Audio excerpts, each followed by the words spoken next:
vamos a continuar con este tercer encuentro de cine mexicano y vamos a continuar con la segunda mesa, queer, corporalidades, sexualidad y género.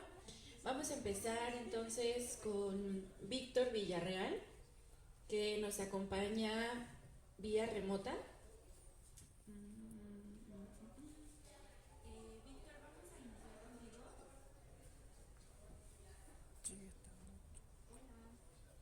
Vale, te escucho. Sí, ok. Entonces, No sé ¿quién por qué gusta empezar? quedar derecho. Ok, ¿puedo compartir pantalla? Sí, claro.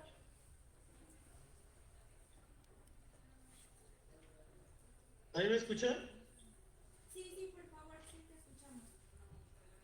Vale.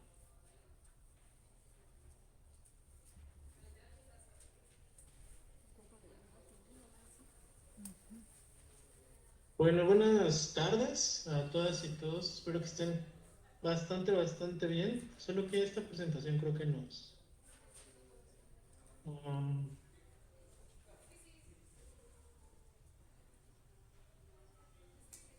esta, ya. Nada más me pueden informar si ven la presentación por ahí. Sí, ahí la vemos. Vale, bueno. Mi nombre es Víctor Villarreal Cabello. Soy parte de la UNAM y esto forma parte de un proyecto de investigación que es Comunicación y Diplomacia de las Diásporas, perspectivas desde los contextos de recepción en las Américas, Europa y Asia 2024-2027. Y estoy analizando una película que es de un director mexicano que es Aarón Díaz Mendiburo, que es sobre migranta, es mamá migrante, análisis del documental Migranta con M de mamá. Y bueno. Es un documental que desde los estudios migratorios, incluso de género, podría entenderse como un documental con un lente crítico, que claro, siempre podemos hacer la contracrítica, y parte de estudiar tres historias en específico, 25 minutos, de tres madres migrantes que trabajan el programa de trabajadores agrícolas temporales México-Canadá. Y tiene un enfoque muy íntimo porque a través de estas tres historias, que más o menos voy a desenvolver, pero tampoco sin tratar de hacer mucho spoiler, nos va a mostrar diferentes elementos. Entonces, en Migranta con M de mamá, podremos ver, por ejemplo, un poco los cuidados transnacionales, en donde la mamá migrante tiene que parecer ser como trabajar cuidados, no solamente en el espacio en donde está trabajando, sino también a veces en espacios a distancia, y eso me parece muy interesante, porque es una práctica política que se va sosteniendo a lo largo del tiempo y también incluso a la distancia. Y bueno, también en el documental podemos observar algunas cuestiones como lo son el desarraigo. Por ejemplo, sienten que pierden cierta noción del territorio estos personajes, incluso los afectos de las personas que cuidan, y las rutinas cotidianas que solían tener, pues también por la distancia obviamente se rompen. Y también podemos observar cuestiones como la nostalgia, ¿no? Donde hay una fractura temporal que se han perdido de cosas a lo largo de sus desplazamientos, cosas simbólicas como la primera palabra de una infancia, o como la salida de ciertos momentos escolares, primaria, secundaria, etcétera. Y también en el documental podemos interpretar de repente ciertos silencios, hay algunas ausencias que entran dentro de esta representación. Entonces, ahí en ese momento la figura materna en el documental emerge como un espacio o un papel también en donde confluyen desigualdades, resistencias y dimensiones a veces negadas, como sexualidad y salud también. Y bueno, la primera dimensión que es entre el cuidado y la nostalgia, todo esto es un texto que ahorita les voy a compartir. Eh, en este primer eje de análisis vemos como siempre hay una delegación del cuidado en esta representación y lo podemos ver ahí en el testimonio propio de una madre migrante que dice, bueno, yo los dejaba con mi hermana mayor, casi siempre se delega estos cuidados a personajes femeninos, Pero aunque mencionan muchas veces la doble ausencia, yo lo quise retratar también como una doble presencia, porque dicen, bueno, es que no estás ni en tu trabajo, ni tampoco estás en los cuidados que ya les delegaron, pero a mí me gusta más rescatarlo como una doble presencia, ¿no? Porque hay una suerte de abandonos y de conexiones que van junto con pegado con esta condición migrante. Y también pensar que todo esto tiene un costo emocional. Porque de repente hay- en todo el documental se lee mucha nostalgia, ¿no? Y esto me pone a pensar mucho en este otro costo político que sería, Monsiváis lo pronuncia así como que las remesas eran la otra gran cosecha agrícola. Entonces, ahora que estamos en estos tiempos en donde se ensalza mucho el trabajo de las personas migrantes, como si tienen un costo no solamente económico, sino también emocional, que casi siempre se le adjudica a un personaje, ¿no? O a ciertos personajes. Bueno, hay una imagen también parte del documental. Eh, También ahí pude rastrear, por ejemplo, algunas cuestiones como la sexualidad, la salud del silencio.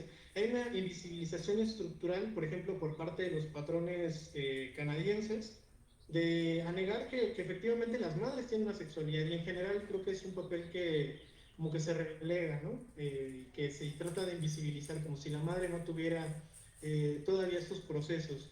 Eh, en una parte, por ejemplo, dice que no las dejaban ir a los bailes, ¿no? Cuando estaban trabajando en estos espacios en Canadá, y eso parte también de una negación, ¿no? Se tienen ciertas necesidades en muchos sentidos. Y también al mismo tiempo el silencio no solamente es por parte de estas estructuras, sino que también las propias personas tienen unos silencios estratégicos. Es decir, callan algunas cosas, ¿no?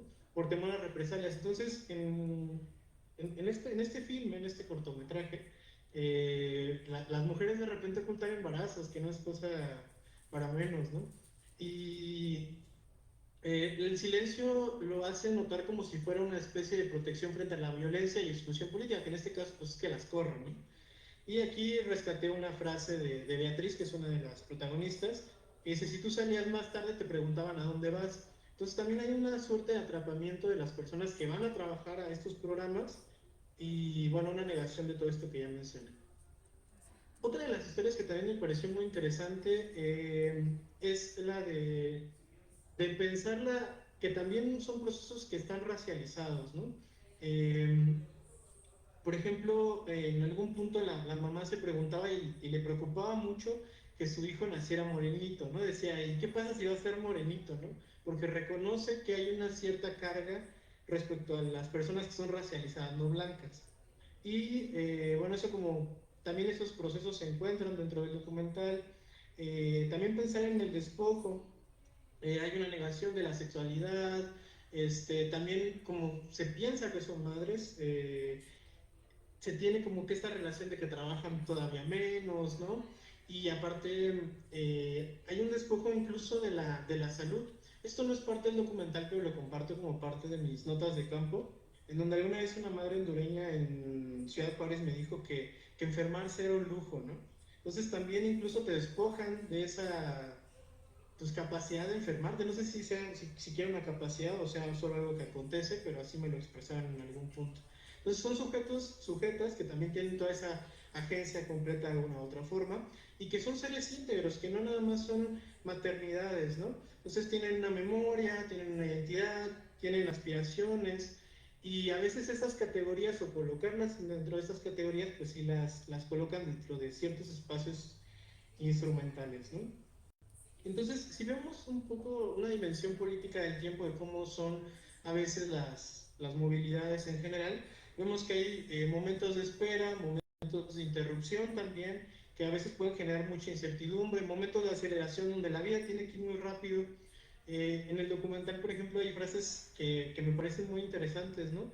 Una de ellas narraba cómo decía que trabajaba menos meses, trabajaba creo que 6 meses en vez de 8, que es lo que dura el programa, y ella lo único que hacía como para acelerar el tiempo porque extrañaba sus infancias era pues trabajar, ¿no? Entonces también hay momentos de aceleración y también hay momentos incluso o hay tiempos en donde se tiene que resistir. A veces se recurre a las fotografías, a las llamadas, como un recurso para poder llegar a la memoria y como que aliviar esa cierta condición de incertidumbre. Aquí está la frase que les contaba, ¿no? Que era Leti quien mencionaba a una de las protagonistas, que son tres, que como al trabajar rápido pues se lleva más rápido el tiempo, ¿no? Eso también me parece muy interesante en términos como para la sociología del tiempo y así. Y también parte de las reflexiones que hago en este texto es, bueno, ¿dónde están los otros personajes, no? La mayoría de ellas se enunciaban como personajes que estaban maternando en calidad de, pues de todo, ¿no? Como que sostenían todo el cuidado, pero también otro tipo de estructuras. Entonces, hay una ausencia política también de los padres, aunque yo sé que el documental se enfoca en maternidades, pero lo podemos notar, ¿no? No solamente en las estadísticas, sino que también en las experiencias vividas. Eh, y esta invisibilización también creo que no es una casualidad, ¿no? Sino que tiene que ver con parte de estas representaciones e incluso también con algunas realidades que por ahí se viven. Y también la legitimidad, cómo la migración femenina se asocia de alguna u otra forma, de manera inmediata, con maternidad. No sé exactamente cuántos papers haya, por ejemplo, de paternidades migrantes, pero estoy seguro que son una cantidad todavía menor a la de maternidades. Entonces también vi esa disrupción incluso en la bibliografía, ¿no? Eh, y bueno, algunos límites y posibilidades también de la representación, estamos analizando de, de filmes, de un cortometraje. Entonces, hay algunas limitantes, ¿no? Como por ejemplo que las imágenes solamente nos están mostrando algunas voces propias y experiencias íntimas, prácticas de cuidado, resistencias y agencias, complejidad humana, pero también que hayan un montón de cosas, como todas estas dimensiones sexuales que si bien las podemos entrever, no siempre son muy claras, pero también cuáles serían formas de abordarlas. Creo que son algunas posibilidades. Configuraciones también familiares diversas en donde por ejemplo, las infancias ya llaman a una tía o a una abuelita, ¿no? O se asocian más como si fuera la madre, e incluso vecindades, ¿no? No sé, la vecina que cuida a la infancia y así, ¿no? Esas configuraciones familiares diversas también nos permiten pensar a la familia y a la maternidad de muchas otras formas, y creo que no se abordan en el documental, y yo tampoco lo abordo en el texto y también se presenta en contextos de violencia estructural y no nos permite a veces analizar la totalidad de experiencia, porque es una representación, vaya, creo que no es posible hacerlo de manera fehaciente al 100%, pero a veces considero que lo que no se nombra ni se registra también a veces puede ser o contener cierta elocuencia. No sé si por ahí haya como una sociología del silencio o algo así por el estilo. Es como reflexiones finales, considerar la maternidad como una convergencia de lo íntimo, pero también lo político y al mismo tiempo esta experiencia de movilidad. También hacer una crítica de instrumentalización, de que el migrante no solamente es una fuerza de trabajo, sino que tiene un montón de situaciones complejas sociales y políticas por ahí. Y también hacer una invitación al diálogo, ¿no? Que otras voces, que otras voces, que otros cuerpos e historias quedan fuera de las pantallas. Y en general considero que el documental invita a replantear una representación de vidas migrantes más allá de la supervivencia y nos ayuda a considerar todas estas complejidades. En general les agradezco mucho por su atención, espero que tengan por ahí alguna duda, comentario, crítica. Esto es parte también de un texto que se publicó en Ensamblajes, ahí por si lo quieren revisar de repente. Muchas gracias por todo.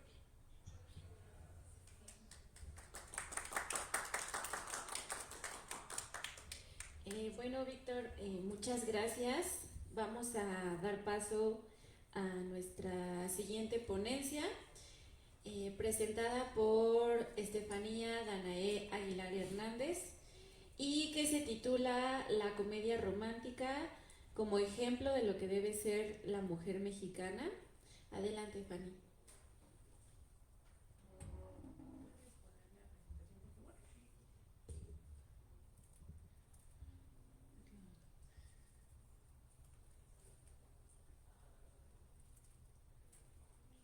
Bueno, pues primeramente buenas tardes, días todavía, y pues muchas gracias por estar aquí, pues también gracias al comité de este encuentro de cine Bueno, pues esta ponencia, la verdad es que a título personal, pues yo crecí y fui criada por un papá que pues veía los fines de semana películas del cine de oro mexicano, del cine de México producido, entonces yo fui criada con este estereotipo de lo que tiene que ser o lo que se espera de ser de una mujer.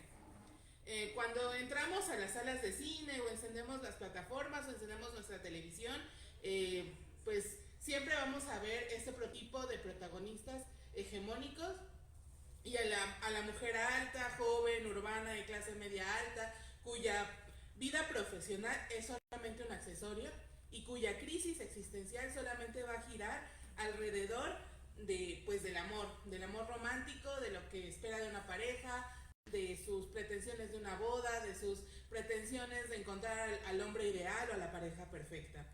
Y estas películas que vemos a lo largo como de la historia del cine, pues solamente van a pintar como estas crisis que no van a girar alrededor de que la mujer busque ser profesionista, realizarse en su carrera, crecer a nivel profesional o a nivel personal. Y como les dije en un principio, ¿no? O sea, yo fui educada viendo eso en la pantalla de televisión. Cuando íbamos al cine yo veía eso a través de las pantallas del cine. Y lo que busco con esta ponencia es solamente como media, aquella mujer que tiene todo, pero le falta el amor de un buen hombre para dejar de ser superficial. Y la otra es la mujer aspiracional, la mujer de clase media baja que encuentra el ascenso social a través del romance. Y no solamente en el cine se ve reflejado estos estereotipos de mujer, sino también en las telenovelas mexicanas, ¿no? Esta mujer que sí es la mujer de alta sociedad, que empieza a hacer ciertas cosas que no van bien de acuerdo a la moral católica de México, pero se redime encontrando un buen hombre que la va a regresar al buen camino. Y esta mujer, clase media o baja en algunos casos, que va a encontrar el ascenso social a través de un romance con un hombre. En el primer polo, esta protagonista ya posee un capital económico y estético. Y aquí también vamos a entrar en otro tema a discutir, que es la blanquitud, la moda, el estatus. Pero que se presenta como una mujer emocionalmente incompleta y desubicada. Y el conflicto suele ser la superficialidad o el exceso de enfoque en el éxito material. Y ella va a encontrar esta redención en el arco narrativo, la obliga a salir de su burbuja, que muchas veces es viajando en un entorno más real, para encontrar a un hombre que la aterrice, que le ponga los pies en la tierra. Sugiere que la mujer moderna y exitosa es en realidad una mujer vacía que necesita volver a los valores tradicionales para ser verdaderamente mexicana. Y el segundo polo es la Cenicienta moderna, que es el romance de un ascenso social. Es el polo más sutil pero igualmente potente. Representa a la mujer que trabaja duro, que es luchona, pero cuya verdadera recompensa no es el fruto de su trabajo, sino que es el amor de un hombre de una clase superior. La carencia económica o la falta de pertenencia a los círculos de poder es el conflicto central en esta mujer. Y el romance funciona como una validación de clase al ser elegida por el protagonista, que generalmente es un hombre hegemónicamente perfecto y de alto poder adquisitivo, y ella es rescatada de su condición precaria.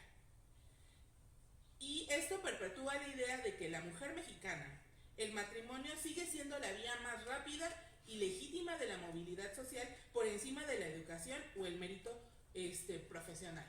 Y esto creo que lo vemos reflejado en múltiples películas donde la mujer la pintan como un prototipo.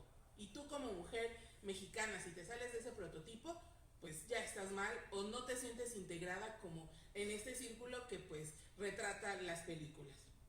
Siguiente, por favor. La comedia romántica mexicana tiene un sesgo de representación evidente. Y aquí vamos a entrar como a un tema a discutir, ¿no? Que es la pigmentocracia. La mujer ideal de estas películas suele ser blanca, delgada, de rasgos europeos. Esto genera un estándar inalcanzable para la mayoría de la población mexicana, reforzando la idea de que la felicidad y el romance son privilegios de la blanquitud. Y esto es irónico, ¿no? Si estamos en México, pues deberían de haber en las películas mexicanas como la representación más de esta mujer con rasgos mexicanos, ¿no? Con tez un poco más oscura, con rasgos un poquito más, menos refinados y con pelo totalmente diferente a la mujer que se pinta en las telenovelas o en las películas. Y esto también es hacia el hombre, ¿no? O sea, siempre pintan a este hombre hegemónicamente perfecto que no lo encontramos usualmente en las calles. Entonces, si tú te sales de ese estándar en la educación que te pintan las telenovelas o el cine, pues tú no te sientes identificada. Cuando estás viendo cine mexicano, pues tú buscas una identificación. Y muchas veces, y es la mayoría con las que crecimos viendo películas mexicanas, pues es este estándar de educación, porque no solamente el cine es algo de entretenimiento, sino que marca la educación de muchas generaciones que crecieron con él. Y siguiente. Ok, vamos a ver un conflicto siempre en estas películas, ¿no? Es entre la independencia versus la domesticación. La carrera como un obstáculo. La carrera, su licenciatura, su vida profesional no va a ser algo que le impulse a salir adelante, sino va a ser un obstáculo que le va a impedir encontrar el romance y el amor. Y la presión social. Siempre vamos a ver la tía incómoda en estas películas que le va a preguntar a la protagonista que para cuándo se casa, dónde está el novio, por qué no vino el novio, qué pasó, ¿no? Entonces, y esto lo replican en las mesas de las familias mexicanas, cuando ven a alguien que no lleva al novio o no está casado, pues siempre le van a preguntar esto. Siguiente. ¿Puedes volver a donde están los carteles de las películas, por favor? Muy bien. Muchas gracias. Voy a hacer como algo muy rápido por el tiempo.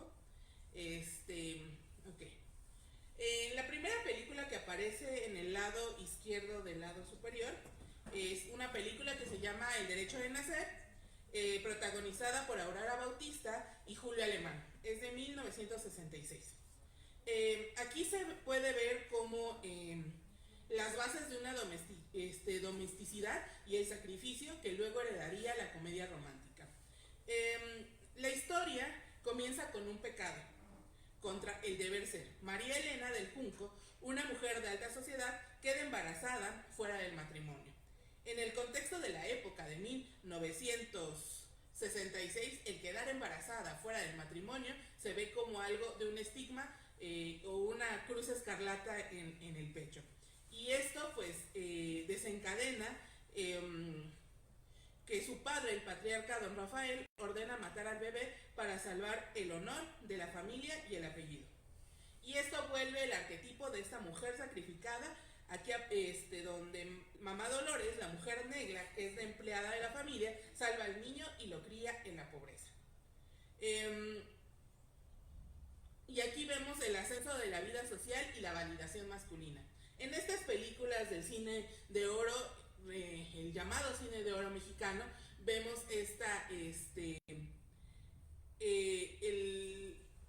siempre que la mujer tiene que ser validada por el hombre. Entonces, aquí el hijo, que es Alberto Lincona,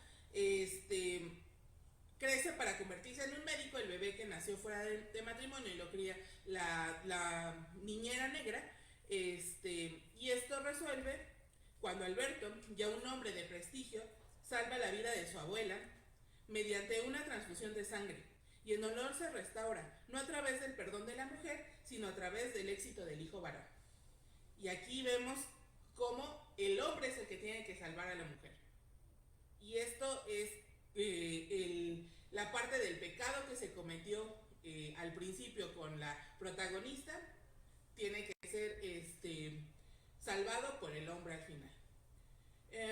La siguiente película, me voy a saltar algunas por el tiempo, Este, quiero hablar sobre una película que me llamó mucho la atención, que la vi hace poquito justamente con mi papá, que es la de Ave sin Nido. Ave sin Nido, ya me perdí, aquí está. Es una película que narra la historia de una mujer que tras cometer un error en su pasado, nuevamente el estigma del sexual y la moral, vive errante, o sea, sin un hogar, sin el nido, sin el reconocimiento de su propia hija. Y es una historia de una madre que se sacrifica desde las sombras para que su hija pueda obtener una vida digna y de clase alta. Al final, la niña la recoge el matrimonio, que es el matrimonio validado frente a la sociedad, la crían y al final la chica encuentra el hombre con el que se va a casar y al final la niña se entera de que pues no es hija de los que creyeron que eran sus padres, sino es hija de una mujer que la tuvo fuera del matrimonio. Y esto desencadena para ella un problema de identidad, un problema de no saber de dónde viene ni a dónde va. Entonces ella crea crea un conflicto también con su pareja, porque obviamente el ser hijo, la palabra de aquella época, mi papá me la dijo, o sea, ser una hija bastarda era un estigma en la sociedad. Por lo tanto, la niña pues termina cortando o dejando, su novio la deja, por lo tanto pues es complicada su vida, entonces volvemos al... La mujer no puede valer por sí misma, sino tiene que llegar alguien a rescatarla o un hombre a rescatarla. Y me voy a ir a analizar las tres últimas películas, que son las como un poquito más recientes, que es La vida difícil de una mujer fácil. Esta película pues ya forma un poco más del cine de ficheras y del cine de la época de la década perdida, que acabamos de tener también un ciclo de conferencias, ahí las pueden ver en YouTube, es comercial nada más para eso. Pues trata protagonizada por Sasha Montenegro, y es el puente perfecto entre el melodrama clásico del llamado cine de oro a la comedia romántica moderna, hipersexualizada y para juzgar a la mujer. Esta película pertenece a la transición del cine. Esta historia presenta a una mujer que, debido a su belleza y a las circunstancias económicas, sobrevive en el mundo de la prostitución o el espectáculo nocturno. El conflicto central no es su trabajo, sino su deseo de responsabilidad. Ella busca el amor verdadero y una familia común para la sociedad y los hombres que la rodean. No le permite dejar de ser un objeto para convertirse en una esposa. Es el arquetipo de la mujer marcada. ¿Por qué? Porque ella, para sobrevivir, pues tiene que ser prostituta. Las apariencias de la protagonista, pues es una condena. Se le plantea como la mujer fácil, que no tiene el derecho a las metas de la mujer difícil. Hasta el título, pues sí, es como muy indicador de la trama de la película, ¿no? Una vida difícil de una mujer fácil. Esta película muestra la crueldad de la doble moral del estándar de México. El hombre puede consumirla en la noche, pero rechazarla en el día. Y pues el pasado siempre va a ser como este impedimento para ser independiente, para ser exitosa y para lograr salir adelante. Después pues vamos a una película reciente, de hace 10 años exactamente, que a mí me llamó mucho la atención desde que la vi en el cine, que es ¿Qué culpa tiene el niño?, ¿no? Es una película que retrata a la mujer protagonista siendo exitosa, pero la había dejado el novio con el que se iba a casar. Pero ella es exitosa en su trabajo, tiene dinero, tiene una posición de estándar de alta sociedad, y pues en una noche de fiesta pues se involucra con alguien y termina embarazada. Sus papás, como siendo de clase alta, pues la obligan a decir, pues no vas a tener un hijo fuera del matrimonio porque eso está mal visto. Por lo tanto, pues va y busca al que ella cree que es el padre del hijo, que es un chavillo, que es de clase baja, vive en unos condominios con su mamá, que es mujer madre soltera y por lo tanto termina casándose, tiene una diferencia de edad como de unos 5, 6, 7 años, más o menos entre ellos, ella es mayor, el chico es menor, terminan casándose, por lo tanto su hijo ya va a nacer en un matrimonio, ya está bien ante la sociedad. Y al final, pues la chica termina enamorándose del chico y pues tienen al bebé, pero el bebé no resulta ser del chico, sino resulta ser de otra persona, ¿no? Entonces, pues esta validación que vemos al final de la película es, la mujer ya no se le ve realizado profesionalmente, se le ve siendo madre de casa, cuidando a su hijo y cuidando a su esposo. Y ahí volvemos al decir, ok, entonces la mujer solamente vale si tiene un hijo y está dentro de un matrimonio o qué pasa, ¿no? Y pues la más común, que creo que todo el mundo aquí en este lugar la hemos visto, es Amarte duele, ¿no? Esta chica de alta sociedad, volvemos a lo mismo, blanca privilegiada, se enamora de alguien de bajos recursos y se enamoran, es amor verdadero, lo pintemos de esa manera, pero ella se sale de los estándares y de la educación que le dieron sus papás. Y al final, ¿qué pasa? Pues termina muerta. Con esta escena icónica creo que es la central de camiones, donde él grita Renata y pues muere en sus brazos, ¿no? Aquí es el castigo implícito que vemos en la película de te saliste de los estándares de la educación, pues vas a morir. Tú no vas a poder ser feliz si te sales de los estándares que te hemos marcado como educación, ¿no? Y pues todas estas películas vemos como la mujer pues no va a ser exitosa por ella sola, sino necesita la validación masculina. Y vuelvo al punto del inicio de la ponencia, ¿no? Muchos crecimos con ello, ¿no? Entonces, muchas generaciones de familias mexicanas han crecido con ello.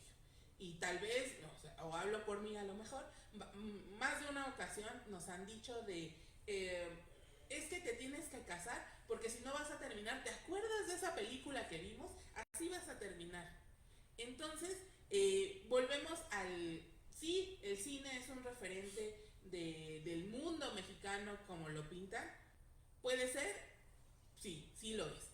Pero creo que tenemos que romper con este reflejo del cine para pues crear cine un poquito más realista, más acorde a la época, más donde a la mujer se le den las libertades pues que se merece. Ahora sí puedes ir a la conclusión, por favor, Fabi.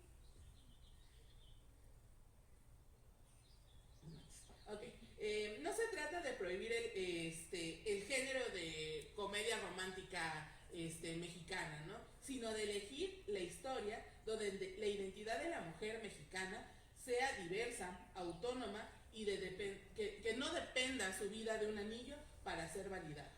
La comedia romántica nos ha dicho cómo debemos amar, pero es hora de que las mujeres mexicanas decidan cómo quieren vivir. Muchísimas gracias. Muchísimas gracias, Fanny. Vamos a dar paso a nuestra siguiente ponencia titulada Cenizas del Mañana entre el pesimismo afectivo y la utopía queer en quemar las naves, a cargo de Carlos Alberto Leal Reyes. Adelante, Carlos, bienvenido. Muchas gracias.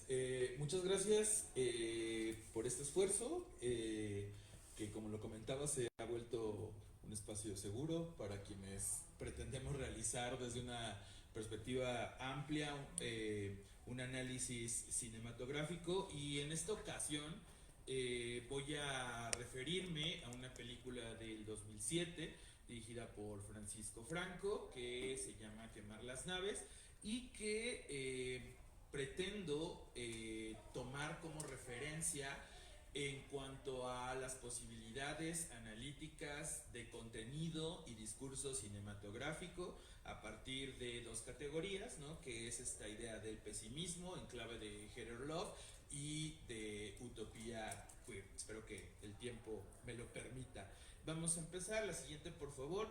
El argumento de la película también se mueve como en estos aires de historia prototípica en la cual dos personajes sumidos en la opresión y el duelo tienen esta posibilidad de vivir su vida de forma libre, y que básicamente retoma la anécdota de Sebastián y Elena, que son dos hermanos que viven en Zacatecas al cuidado de su madre enferma, quien fallece, y esto coincide con un punto de quiebre entre ellos, un conflicto emocional fuerte, y la irrupción de Juan, que es un personaje que a la larga se enamora de Sebastián y quien permite que viva su vida a partir de estos referentes que lo alejan de esos espacios tristes. Sin embargo, lo que a mí me interesa es, a partir de esta línea argumental,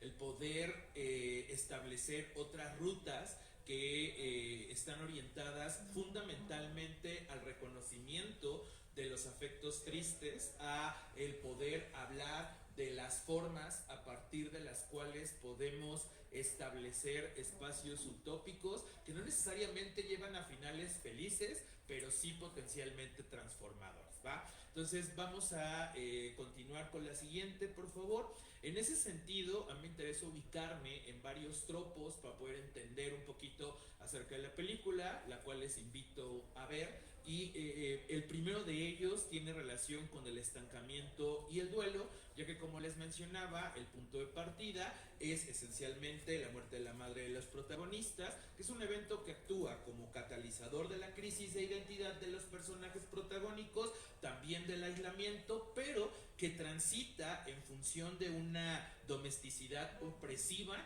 que se relaciona con el contexto de Zacatecas, ¿no? Entonces esto me parece muy interesante porque nos habla de las articulaciones que representan al espacio como un mecanismo mediante el cual la sociedad establece referentes heteronormativos, ¿no? Entonces eso es importante porque incluso la tristeza por la que transitan estos personajes cuando fallece su madre van de la mano con una melancolía persistente, ¿no? Que marca una tensión entre el permanecer y el moverse, que se sintetiza hacia el final con esta metáfora del quemar las naves, que voy a profundizar en un ratito más. La siguiente, por favor. Otro de los tropos interesantes es el de los protagonistas, ya que Elena se encuentra atrapada con una especie de continuidad materna, ¿no? Que se vuelve el reflejo del rescate de la memoria, del rescate de ese amor profundo, y que es mostrado a través de esta especie de rigidez, ¿no? Prototípica asociada a lo que supuestamente es una madre y una cuidadora, mientras que Sebastián experimenta un despertar sexual que va a chocar de manera frontal con este entorno conservador que se manifiesta en distintos espacios.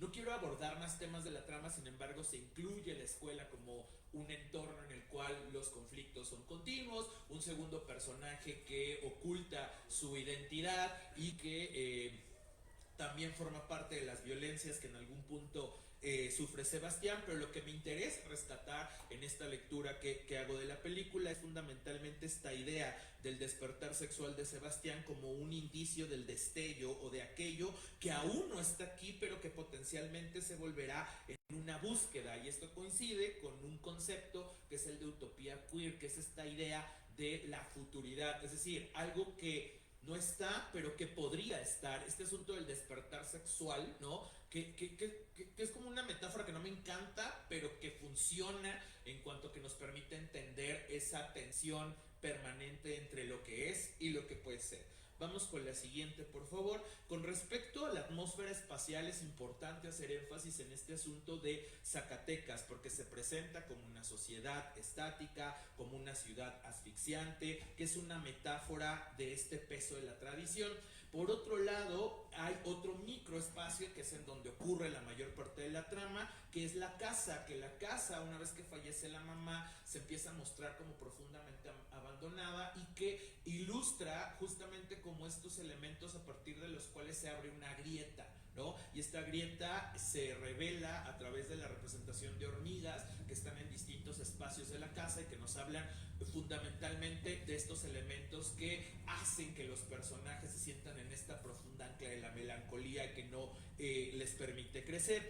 El conflicto central que se manifiesta a partir de la tensión entre el deseo de los hermanos por encontrar su camino y la inercia de un entorno que está encaminado a ese estancamiento, y un eje narrativo que se manifiesta a través de la transición del duelo y del despertar sexual como una forma de romper con la estructura familiar y este contenido hegemónico, heterosis, normativo, dominante. ¿Vale? Entonces, en esta lógica vamos a rescatar otra metáfora, que es esta tensión entre el pasado y el futuro posible. La siguiente, por favor, que se manifiesta a través de dos conceptos que el autor Heather Love, en su libro Sentirse hacia atrás, maneja como el pesimismo afectivo. Esta idea del pesimismo afectivo se retoma como un elemento metodológico para aproximarse a los productos culturales a través no de un tono celebratorio, sino más bien como de este reconocimiento de elementos que están dados a partir de no solo una tristeza,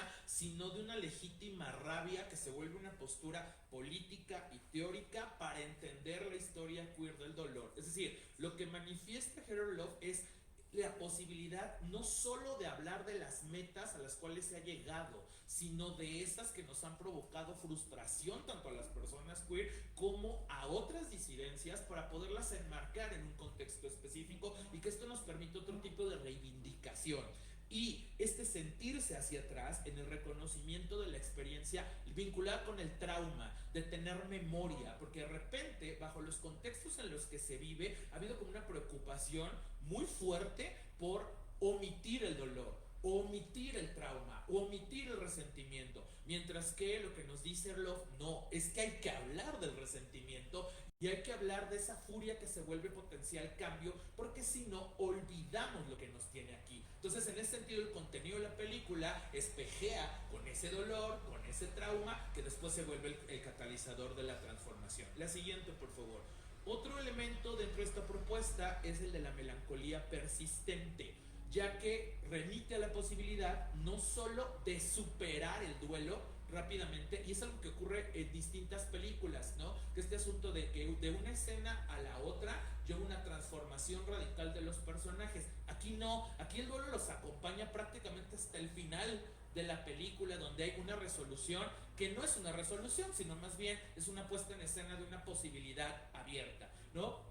Y entonces esto nos permite cuestionar la linealidad del tiempo, es decir, la idea de que la vida debe seguir un proceso tradicional de nacer, casarse o morir, porque aquí los personajes inician con la muerte de un afecto, posteriormente entran en crisis y después se van a otro lugar, no sabemos cuál, y eso es interesante, porque no es una linealidad de historia progresiva, ¿no? Que es como este asunto de se enfrentaron los problemas, se resolvió en conflicto, vivimos felices para siempre, sino más bien hay como este asunto de la resistencia al progreso, que el progreso también forma parte de los mitos heteronormativos, ¿no? Está este asunto de no olvidar las heridas, de no olvidar estos elementos que nos han lastimado a lo largo de la historia y que rechazan un optimismo superficial que ignora el pasado, ¿vale? La siguiente, por favor. Y bajo esta lógica, pues también podemos entender la lectura de una utopía concreta, que es como un elemento que retoma José Esteban Muñoz en su texto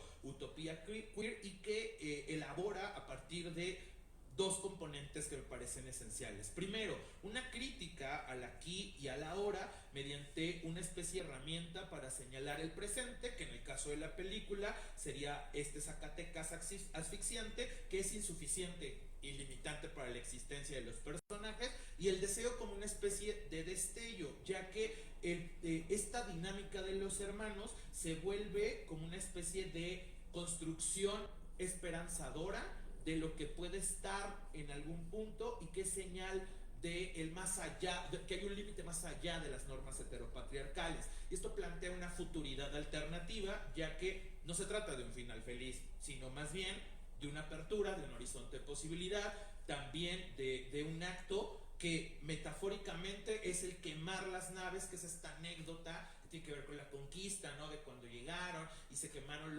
las naves, literalmente en donde venían los exploradores, como una posibilidad de liberación. ¿Liberación de qué? Eso es lo importante, la pregunta. Ahora, vamos a otro componente que metodológicamente me parece importante tomar en cuenta en el análisis de la película, que es el de habitar la grieta, y que también se menciona en el texto de Heather Love. Y esta idea de habitar la grieta básicamente es un elemento que propone un análisis no solo de esta película, sino de los productos culturales en general, mediante este rescate que tiene relación no con un final trágico ni con una resolución feliz simplista, sino más bien en una tensión constante que nos lleva a pensar en tres cosas: ni plantear el optimismo ingenuo, ni una desesperanza absoluta, ya que en muchos contenidos de cine queer es o los personajes mueren porque se sacrificaron por romper con los límites normativos, o son profundamente felices como una especie de concesión heteronormativa, ¿no? De, se casaron las personas queer, o las personas lesbianas, o las personas trans, entonces fueron muy felices, cuando la realidad pues, también nos plantea que eso no es necesariamente cierto, y el hablar de un presente insatisfactorio. Y bajo esa lógica, la siguiente, por favor, tenemos que esta posibilidad de habitar esa grieta se puede explicar en la película mediante dos elementos. Los personajes en general están viviendo en un presente que se siente como un pasado, que está asociado a la melancolía, es decir, la muerte de su madre, una casa que se les está literalmente derrumbado, pero sus deseos están apuntando hacia un futuro que no conocen, o sea, que está por fuera de esos límites. Y también estéticamente se manifiesta a través del uso de los claroscuros, ya que la grieta está en estos elementos donde la domesticidad va acompañada de colores muy oscuros, mientras que hacia el final, cuando tienen esta posibilidad de habitar otros caminos, todo se va haciendo mediante destellos, no iluminación absoluta, destellos, porque que coinciden con estos deseos, ¿no? Y entonces es importante el hablar de esos elementos porque, y aquí tengo como una cuestión que voy a citar, habitar la grieta sería entonces, tanto en la película como criterio metodológico, el transformar la melancolía persistente en una herramienta crítica, entendiendo que el incendio al que se hace referencia al quemar las naves y de los personajes que están dentro de este producto, elaboran una especie de incendio del pasado, que a veces es el único camino para vislumbrar una existencia fuera de las normas impuestas. Entonces, metodológicamente hablando, me interesa recuperar esta idea de hablar y habitar desde la grieta, cosa que ocurre con los personajes, ya que no es un melodrama absoluto donde todos caen en desgracia, sino más bien se plantea como este asunto de hablar de ejes mucho más abiertos, mucho más amplios y por lo tanto mucho más complejos, lo cual nos permite dialogar con aproximaciones semióticas, con aproximaciones de análisis de contenido, con aproximaciones en términos de lo que comentaban en la ponencia anterior, que tiene que ver sobre el efecto de los productos culturales en las audiencias, entre otras cosas. Y en ese sentido, y ya para ir terminando, porque también no habrá que abusar del tiempo en esa lógica, ¿todavía tengo tiempo? Okay. Entonces, en ese sentido, sí sería importante retomar como varias cuestiones que me interesa y que les mencionaba al principio. Esta idea, ¿no?, de quemar las naves, que hace alusión al título de la película y que hace alusión a esta anécdota que les comentaba, en donde los exploradores de repente tienen que quemar sus barcos para mantenerse en un lugar específico, resulta una metáfora interesante en cuanto que nos permite justamente hablar del potencial que tiene el cine, no solamente como un espejo de la realidad, sino como un espacio utópico en sí mismo. Es decir, la categoría de utopía juega como en dos niveles, ya que el primero estaría como un recurso teórico para entender el contenido y el otro para entender el cine como un espacio utópico en tensión permanente, y entonces vemos que esta representación física de habitar y romper la grieta va de la mano con el quemar las naves, ya que el incendio no solo sería una destrucción, sino el acto de establecer un punto máximo de dolor, que serían esas cenizas que quedan tras la quema, para forzar la aparición de una utopía. Y recordemos que la utopía es algo que se construye desde el aquí y desde el ahora, en tensión con una futuridad que está por venir. Entonces, al quemar lo conocido, el sujeto deja de estar atrapado en la grieta y se lanza hacia una futuridad alternativa. No quiero hacer referencia al final, pero el final es un final indeterminado, no abierto, indeterminado, porque tiene como una secuencia en la cual los personajes no tienen un rumbo claro porque la historia no cierra como en la vida. Y entonces eso es importante porque el fuego, ¿no? Sería como esta metáfora que permite que el dolor del pasado se transmita, se convierta en una especie de liberación de los sujetos. Y entonces, bajo esa lógica, y retomando un poco lo que a mí me interesa y que me ha interesado abordar en los últimos años, es justamente el hecho de poder recobrar lecturas que desde lo queer rescaten lo que Heather Love menciona como los archivos tristes. Es decir, como ese conjunto de productos, de discursos, de metáforas, de representaciones que nos lleven a reconocernos desde el pesimismo, más no de la tristeza, porque el pesimismo nos mantiene alertas. Evitar en la medida de lo posible estos tonos celebratorios, ya que recuerden que vivimos en un contexto en donde la corrección política y aparte este neoconservadurismo nos está soplando en la nuca de manera muy fuerte. Y es importante resistir tanto en lo político y en el plano de lo real, como en el plano de lo académico, interpretando estas producciones, ¿no? Entonces, esta lectura queer, pues básicamente es un ejercicio que nos lleva a trazar nuevas rutas, o no nuevas rutas, sino rutas distintas de exploración de lo cinematográfico y su contenido, y sobre todo, pues entender sus posibilidades desde un campo mucho más amplio que nos tenga dialogando todavía, ¿no? Y con eso yo terminaría, y pues muchas gracias por su atención. Muchas gracias, Carlos. Bueno, pues vamos a dar paso a nuestra ronda de preguntas para Víctor, para Fanny, para Carlos. Adelante, por favor. No le tengan miedo al micrófono. Permíteme, déjate paso el micrófono.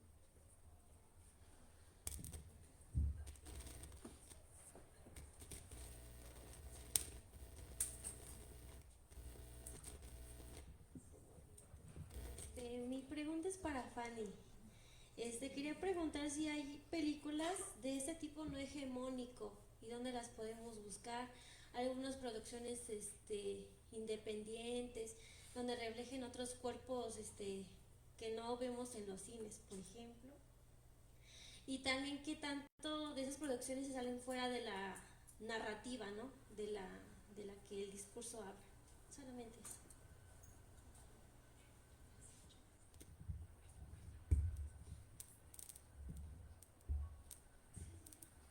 Bueno, pues, pues, mexicanas son pocas las que se salen de la narrativa. Las últimas producciones mexicanas de de pandemia para acá, se salen un poquito de esta hegemonía mediática, ¿no? Hay una que se llama ¿Qué huevo, Sofía? Que se sale justamente de este prototipo de mujer que solamente va a ser feliz a través de la validación masculina, perdón. Trata sobre una mujer que trabaja en una empresa de una empresa que fabrica pasteles de zanahoria y tiene una hija, es madre soltera.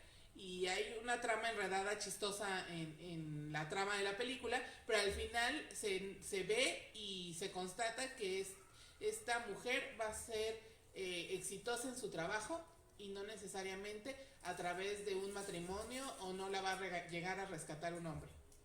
Y ahí hay una diversidad tanto de cuerpos como de aspectos de mujeres fuertes que van a sobresalir sin la figura de un hombre necesariamente, ¿no?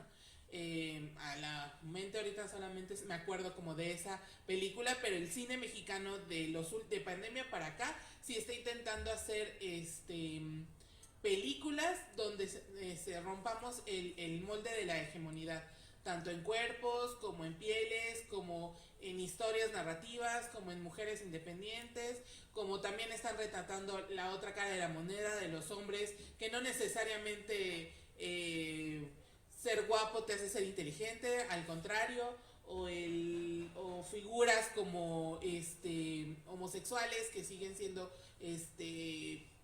exitosos y famosos. Entonces creo que el nuevo cine mexicano se está intentando, y digo intentando porque es un proceso bastante complicado el romper moldes que están impuestos desde hace años, pero al menos en México es eso. Obviamente hay películas extranjeras donde sí ya es romper el molde totalmente, no necesariamente, o sea, no el cine hollywoodense, pero sí en otros países sí están retratándose otras historias y pues otras formas de narrativa.